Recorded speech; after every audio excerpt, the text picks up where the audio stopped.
Hello everyone, welcome back to my channel. Let's talk about the philosopher that Einstein quoted once, the philosopher that Einstein believed in, that is Spinoza. Spinoza is a philosopher who believes that everywhere is God, everything is God, and this theory is known as the theory of pantheism. And basically he said that in order to understand God, in order to know God, you have to understand the laws of the nature. When you understand the laws of the nature, you will understand the working of the God, how God presents itself. That's the only way God can present itself. God doesn't have a free will, and the God expresses itself through this particular nature. Gave a theory of substance. Descartes also talked about substance. He talked about three kinds of substances: God, mind, and soul, where God was the absolute substance, mind and body was the relative substances. Spinoza, on the other hand, believes in only one kind of substance, which is God. And how do we understand Spinoza's substance? Now, the example is this blank sheet of paper. I hope you all can see this blank sheet of paper. It has nothing in it. Now, suppose I make something on it. Suppose I make a circle on it, or a square, or a triangle. I have made three things on this plain sheet of paper. This is simple geometry. This plane, these figures have used this plane in order to express themselves. This plane, according to Spinoza, is the substance. It's the God. The only way God can express himself is through these different things. Similarly, the only way the God can express itself in this world is through the nature. I hope you understand that this blank sheet of paper, this surface is God. This surface is substance, and everything else is expressed on it. So his attribute means how we can know God, the way in which human can know God. He talked about two attributes, that is thought and extension. He said, yes, extension is an attribute of the God. We still don't know universe, how much is the universe, how much has the universe expanded, or what is the smallest unit. Atom were supposed to be smallest, then other particles came. We don't know how much extension is possible. So extension is the quality of God according to Spinoza. Again, he talked about one another thing. He talked about modes. Modes are like the samples of the God. Like, for example, if you go to a hospital, you have some issues, you want to get your hemoglobin checked, then you are not going to give your whole of the blood in order to get yourself checked. You're going to just give a drop of the blood, and that drop of the blood will be enough to check like a lot of problems that are happening with you. So that drop of blood served as a sample for whole of the blood that is there in your body. So the theory of the mode are like samples. They are these samples by which we can know God. God expresses himself through these samples. Human being, our intellect is very limited. The attribute which we are saying, the attribute of the gods, they are not the thought and the extension. They are not attribute of the gods actually. God has infinite number of attributes, but we are limited. Our intellect is limited, and we can only think in space and time.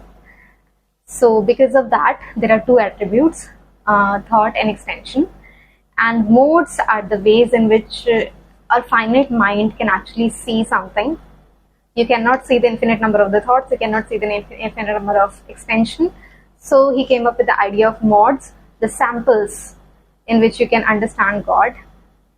So that sample is the nature, the modes, the finite, they come, they go, they are modes. We all are modes.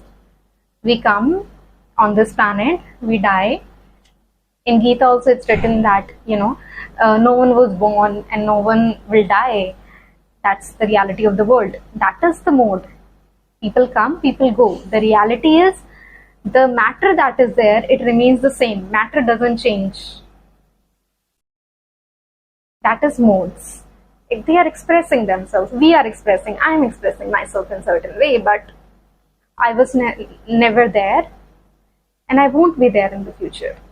So modes, they will be destroyed, they will be created, and everything. And that is how we human beings can know these law of the nature. So that was the theory of the modes of Spinoza and attributes of Spinoza. One God, monism, the one God, one substance, the ultimate substance of Spinoza, the God, which we talked about, the various ways in which God expresses itself through the nature, natura naturata, natura naturans, world is God, God is world. Spinoza said that God is world and world is God. Like they are one person. So he gave the theory of identity. He was against the theory of causation theory that was given by Descartes, where God was the cause of the world. So he was against the theory of causation and he gave the theory of identity. God is world and world is God. Now let me explain that how he said that, how he explained God. So he said that the body of this world, natura naturata, and the soul of this world, he called it natura naturans.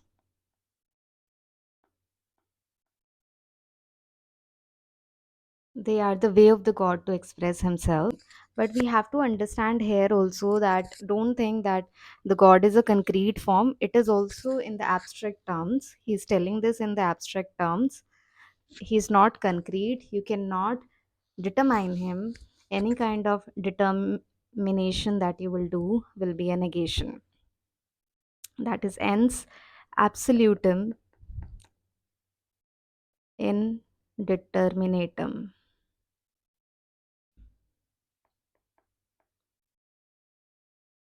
Every determination is negation. That is indeterminatum. I'll give you an example. I'll give you how it happens. For example, this is the plane. This is the plain sheet of paper. If I am drawing the circle on it, I'm drawing the whatever things I'm drawing on it. Now, this circle cannot define the paper. The triangle cannot define the paper. All these together, they are not going to define the paper. The paper is existent with or without these things. Okay, but we explain the space through this figure. You see, the world is just used as an explanation of God. They are a way for the God to express himself.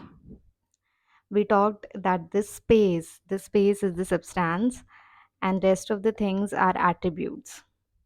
He said something that made people's minds spin. And what did he say? He said that God is not spiritual substance. God is not spiritual substance, God is a material substance. The idea of the table cannot create a table. You will need a wood or something in order to create it. The idea of the pen will not create a pen. You will need this plastic in order to create the pen. Similarly, God is material. Everything around us is material, God is material. This is very much opposite to what Descartes said. Descartes said that this world is the effect of the cause, that is God. But in the theory of Spinoza, everything is God. Pantheism. Everything is God. Substance is only one, as we talked about this particular paper. Substance is only one. This is the theory of monism. In Descartes said there are three kinds of substances: body, soul, and God. But he said that there's only one substance. There cannot be more than one substance, and this one substance is God. Next is the theory of the bondage and freedom. Why exactly God created this universe? What was the need to create this universe? What was the need to express himself? Now you have to be very clear about it, that the God doesn't have free will. He doesn't have free will, because of which church also called him hideous atheist. The people who believed in Spinoza said that he is not a hideous atheist. He sees God at more places than you do. You see your God only in the church. He sees God everywhere. So how is he a hideous atheist? Anyways, the thing that we have to focus upon is that he basically talked about bondage and freedom. And what is bondage and freedom? He said that bondage is the bondage of emotions. When you have emotions, you are bonded. And when we are free of emotions, we are free. So, since he believes in one infinite, perfect God, one single substance, so he should not have any kind of bondage. Hence, he doesn't have any kind of emotion. He is emotionless. He presented a theory of a mechanical God, the God that is very mechanical, emotionless. The only way he can express himself is through this nature. Human beings should also be free of emotions. They should be balanced. And when he's free of emotions, when we are free of emotion, that is when we are going to get the complete freedom. Obviously, many people came who did not believe in him, who said that the human being is an emotional animal, and if not emotion, then what are we?